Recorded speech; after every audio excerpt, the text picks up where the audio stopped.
রথের মধ্যেই বিজিতকে ধরে উচিত শিক্ষা দিল পরশুরাম। হ্যাঁ বন্ধুরা, এমনটাই দেখা যাবে। বিস্তারিত জানতে ভিডিওটিতে লাইক দিয়ে চ্যানেলটি সাবস্ক্রাইব করে দেখতে থাকো। গল্পের শুরুতেই দেখা যায় যে কর্ণ চ্যাটার্জি আগে থেকে মুখার্জি বাড়িতে এসে থাকলে রথযাত্রায় এরপর পরশুরাম তটিনী ওরাও চলে আসে। আর তারপর দেখা যাবে দরজায় দাঁড়িয়ে থেকে কর্ণ চ্যাটার্জি পরশুরামকে অপমান করতে শুরু করে। আর তখন কর্ণ চ্যাটার্জি বলতে থাকে, কি জামাই হয়েছে আর খালি হাতে এসেছো? দেখো, আমি আমি না একটি দোকান থেকে, পাড়ার মোড় থেকে কিছু জিলাপি আর কিছু পাঁপড় ভাজা নিয়ে এসেছি, সেগুলো খেয়ে না হয় মনটাকে শান্ত করো। তখন দেখা যাবে তটিনী বলতে থাকে যে আমরা আপনাকে, আপনার মতো এরকম অসৎ পথের টাকায় আমরা কিছু খাই না। আর বুঝতে পেরেছেন, এখানে আমরা খেতে আসিনি, আপনাদের মতো তো আর আমরা নয়। এখানে আমরা শুধু নিমন্ত্রণ রক্ষা করতে এসেছি। তারপর দেখা যাবে আইসি বাড়ি ফিরলে সবাই মিলে রথ নিয়ে বেরিয়ে এরপর দেখা যাবে সবাই মিলে রথের সেখানে যায়। আর তখন কর্ণ চ্যাটার্জি বলতে থাকে, এবারের রথটা সর্বপ্রথমে আমি টানবো। আর তখন দেখা যাবে তটিনী ভূমিকা সবাই মিলে কর্ণ চ্যাটার্জির সামনে ঢাল হয়ে দাঁড়িয়ে পড়ে। আর কর্ণ চ্যাটার্জি তখন বলে, এটা কিরকম অসভ্যতামি হচ্ছে, আমি বুঝতে পারছি না। এটাই তো কথা আছে যে এবারের রথটা আমার হাতে উদ্বোধন হবে। তখন তটিনী বলতে থাকে, আপনার মতো অসৎ লোকের হাতে রথের চাকা কিছুতেই ঘুরবে না, কিছুতেই নয়। কারণ আপনার শরীরে আর আপনার হাত অনেক রক্ত লেগে আছে, যেটা যেটা কোনোভাবেই আপনি লাগাতে পারবেন না রথের গাড়িতে। এই কথা শুনি তখন কর্ণ চ্যাটার্জি বলতে থাকে যে এবার কিন্তু বাড়াবাড়ি হচ্ছে। তটিনী, তুমি কিন্তু বাড়াবাড়ি করছো, কারণ এবারে রথের দড়িটা আমিই টানবো। তখনই তটিনী বলে যে না, বললাম তো না, এই রথের দড়িটায় আপনি একদম হাত দেবেন না। আপনার ওই নোংরা হাতে রথের দড়িতে একদম একদম ধরা বারণ। আপনি কোনোভাবেই রথের দড়িতে হাত দিতে পারেন না। তখন কর্ণ চ্যাটার্জি বলতে থাকে, তাহলে কে টানবে সর্বপ্রথম রথটা? তখন তটিনী বলতে থাকে, সেটাও ডিসিশন হয়েই আছে, আপনি নয়। আর তখন কর্ণ চ্যাটার্জি বলে, এবার আপনারা সবাই মিলে আমাকে কিন্তু অপমান করছে। তখন বলে, অপমানের কি দেখেছেন? এরপর ভূমিকা বলতে থাকে, অপমানের কি দেখেছেন? আর তখন বলে, তটিনী বলেছে যা বলেছে একদম ঠিক কথাই বলেছে। আর তখন বলে, ওই নোংরা হাতে দড়ি ধরার তো কথা নয়। আর তখন বলে যে মুখার্জি বাড়ির রথে কি কোনো রকম ভাবে আপনার ছোঁয়া তো আমরা লাগতেই দেব না। তারপর দেখা যাবে এদিকে এদিকে তখন সবাই দাঁড়িয়ে দাঁড়িয়ে সবটাই দেখছে। এদিকে দেখা যাবে বিজিট আড়াল থেকে সমস্ত কিছু দেখছে। আর তখন বিজিটের উপর নজর রাখছে বলরাম আর মায়া।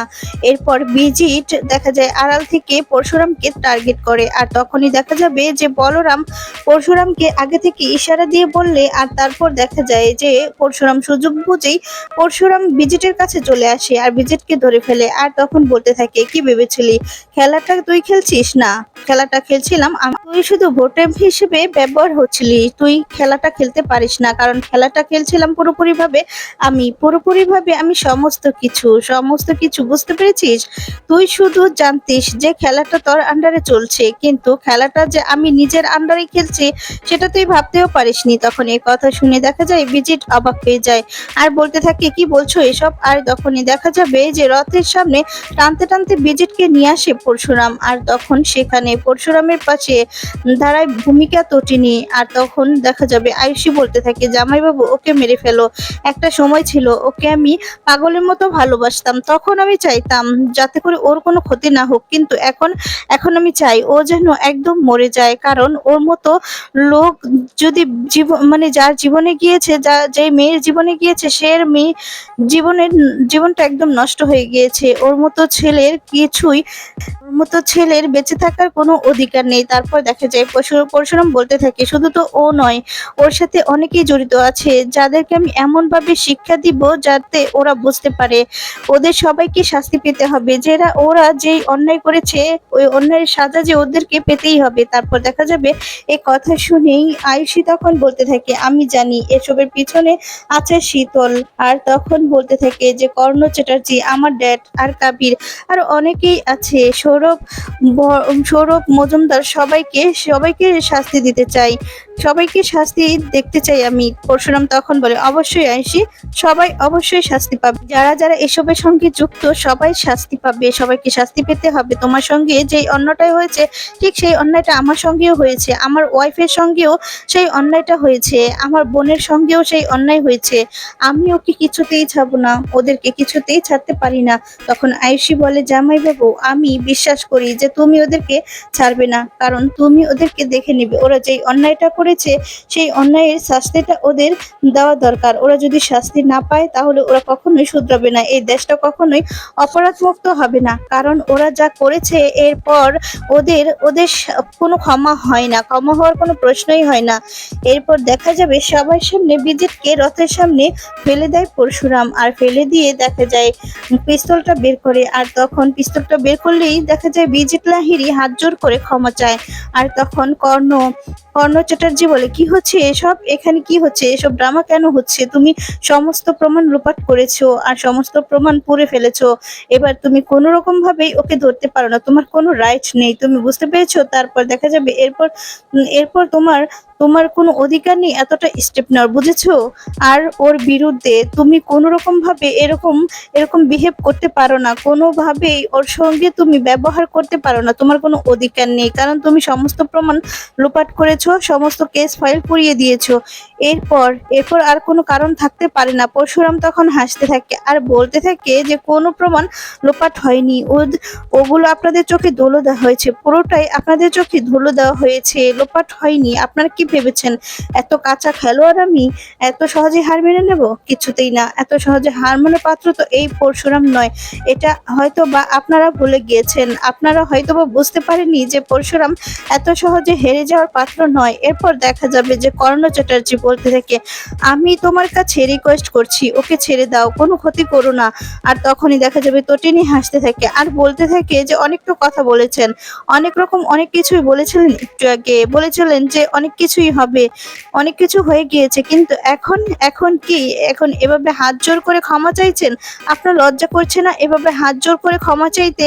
আপনার তো লজ্জা হওয়া দরকার। তখন এই কথা শুনে কর্ণ চ্যাটার্জি বলতে থাকে, আর লজ্জা দিও না, অনেক লজ্জা দিয়েছো, আর লজ্জা পেতে ইচ্ছে করছে না।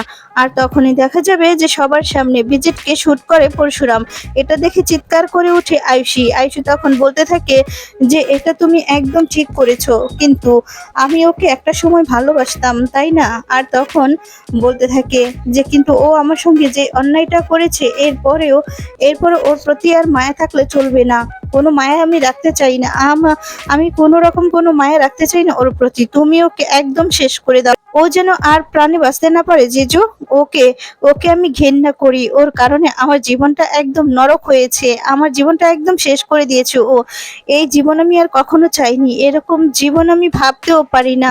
এরকম জীবন কজনে চায় বলো তো? আমার জীবনটা ও একদম নরকে তৈরি করে দিয়েছে, আর সমস্ত কিছুতেই ও ওকে সঙ্গ দিয়েছে আমার ড্যাড, আমার দাদা। আর তখন এই কথা বলে দেখা যায় কর্ণ চ্যাটার্জি বলতে থাকে, আয়ুষী তুমি কিন্তু এবার বাড়াবাড়ি করছো। কর্ণ চ্যাটার্জি তখন বলছে, তুমি কিন্তু এবার বাড়াবাড়ি করছো, কারণ জিৎ মুখার্জি তোমার বাবা সম্পর্কে তুমি এরকম কোনো মন্তব্য করতে পারো না, তোমার কোনো অধিকার নেই। তখন আয়ুষী বলতে থাকে, অবশ্যই পারি, যেই বাবা তার মেয়েকে এরকম একটা জায়গায় ফেলে দিতে পারে সেই বাবার বিরুদ্ধে এতটুকু কথা বলাই যায়, কোনো রকম কথা বন্ধ করা যায় না। আর তখন দেখা যাবে যে ত্রিপর্ণা তটিনী আর তখন আয়ুষীকে জড়িয়ে ধরে বলতে থাকে যে আমি বুঝতে পারছি তোর কষ্ট হচ্ছে, কিন্তু ও যদি বেঁচে থাকে তাহলে তোর জীবনটা শেষ হয়ে যাবে। আমিও চাই যে ওই ছেলেটা যেন একেবারে শেষ হয়ে যায়, ওই ছেলেটা যদি জীবিত থাকে তাহলে আমার মেয়েটার জীবনটা নষ্ট করে দেবে, আমার মেয়েটার জীবনটা একদম শেষ হয়ে যাবে, আমি কোনো রকম ভাবেই সেটা চাই না।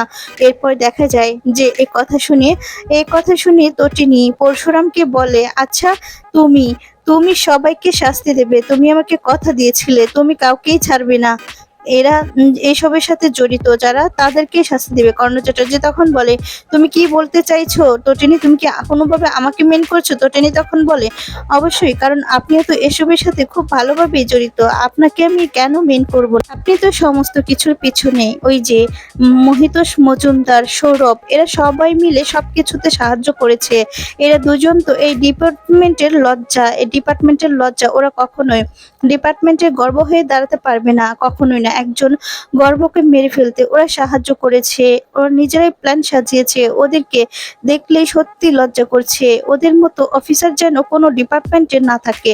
আর তখন তটিনী বলতে থাকে, আমাদের ডিপার্টমেন্টে এরকমটা হলে আমরা তাদেরকে তখনই শেষ করে দিতাম, কিন্তু আমাদের ডিপার্টমেন্টের না হলে ওরা এখনো জীবিত আছে। আমাদের ডিপার্টমেন্ট থেকে ওদেরকে সরিয়ে দেওয়া হতো। আমি কোনো রকম ভাবে এটা মানতে পারছি না। সত্যি সত্যি ওরা যে এতটা মানে নির্লজ্জ হবে সৌরভ, আমি সেটা কখনোই ভাবতে পারিনি। ওর মতো নির্লজ্জ ছেলে আর দুটো নেই। আর তখনই দেখা যাবে এই কথা শুনে সৌরভ রেগে যায় আর বলতে থাকে, এই তটিনী গাঙ্গুলি, মুখ সামলে কথা বলো। তুমি কিন্তু এবার বাড়াবাড়ি করছো, তুমি আমাকে অপমান করছো। তখনই তটিনী বলতে থাকে, অপমানে কি দেখেছো? তোমাদের দুজনকে শোকেস করা হবে। তোমরা আমাকে শোকেস করবে বলেছিলে, তাই তো? এবার তোমাদেরকে শোকেস করা হবে। পরশুরামকে, বলরামকে শোকেস করবে বলেছিলে, এবার তোমাদের শোকেস করা থেকে কে আটকায় এটাই আমরা দেখব। তখনই কথা শুনে দেখা যাবে যে কর্ণ চ্যাটার্জি বলতে থাকে, এবার এসব কথা বন্ধ করো, বিজেটকে হসপিটালে নিতে হবে। তখন পরশুরাম হাসতে থাকে আর বলতে থাকে, এবার আর কোনো হসপিটাল হবে না, ওকে একদম শেষ হয়ে যেতেই হবে, শেষ হতে হবে আজকে ওকে। রথের সামনে আমি শুট করব, এনকাউন্টার করে দিয়েছি ওকে আজকে। জগন্নাথের দেবের সামনে বিসর্জন দেব, কারণ ওর মতো ক্রিমিনাল যেন কোনো জায়গায় জন্ম না নেয়। ওর মতো ক্রিমিনাল না থাকাটাই বেটার। ওর মতো ক্রিমিনালের কোনো জায়গা নেই, কোনো স্থান নেই, কোনো জায়গায় দেখা যায় না সচরাচর এরকম ক্রিমিনাল। সত্যি বলতে কেউ মানতে পারবে না এরকম ক্রিমিনাল। ও খুব বড় একটা ক্রিমিনাল, যার জন্য কিনা ওর কোনো বুক পেট নেই, কোনো মায়া দেওয়া নেই। আর তখন বলতে থাকে যে ওরা যে ওরা যে কাউকেই মারতে পারে, নিরীহ মানুষদেরকে মেরে ফেলতে পারে। আয়ুষকেও ওরা মেরে ফেলতে পারতো, কিন্তু মারতে পারেনি। এই কথা শুনে দেখা যাবে যে আয়ুষী বলতে থাকে যে ও আর শীতল আমাকে ট্রিট করেছিল, আর ওরা আমাকে নিয়ে বিক্রি করে দিবে। তখন আমি এখানে ফিরে আসতে পারবো না, আমাকে চিল শকুনে খেয়ে ফেলবে। সেটা আমি মানতে পারিনি যে তুমি ওদেরকে শেষ করে দাও। এরপর দেখা যাবে মায়া বলতে থাকে যে এখানে কিন্তু আরেকজনও উপস্থিত আছে, তুমি কি দেখতে পেয়েছো বস? তখনই দেখা যাবে পরশুরাম বলে, অবশ্যই, আমার চোখটা কখনো এড়ায় না, তুমি ওকে ধরে রেখো। এরপর দেখা যাবে যে মায়া শীতলকে সামনে নিয়ে আসে, আর শীতলকে দেখে অবাক হয়ে যায় সকলেই। তটিনী তখন বলে, ও কোথায় ছিল? আর তখনই মায়া বলে, ও এখানেই ছিল, ওরা সবাই মিলে এখানে ঘিরে ধরেছিল বসকে মারার জন্য।